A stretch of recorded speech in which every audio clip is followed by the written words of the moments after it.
Car కాని car. అమ్మా పక్కింటికి వెళ్ళి పంచదార తెమ్మన్నావుగా, ఆంటీ లేదని చెప్పారు. ఏమైందంట? పంచదార అడిగితే ఉంచుకుని కూడా లేదని చెప్పిందంట. ఏమైందంట? పంచదార అడిగితే చంప పగిలిద్దందంట. ఏమైందంట?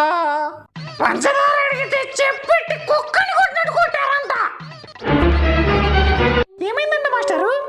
పంచదార అడిగితే చంపాలని చూసారంట. నువ్వు జూమ్ చేసుకోరా. పంచదార కోసం పక్కింటికి వెళ్ళి ప్రాణాలు పోగొట్టుకున్న పసివాడు. ఆ పసివాడు కోసం 2 నిమిషాలు మౌనం పాటిద్దాం.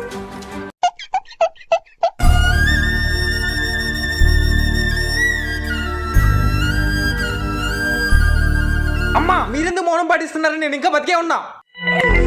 టీవీలో చూపించక కూడా ఇంకేం బతుకుంటావురా. అయ్యో. ఈ వీడియో నచ్చితే ప్లీజ్ సబ్స్క్రైబ్.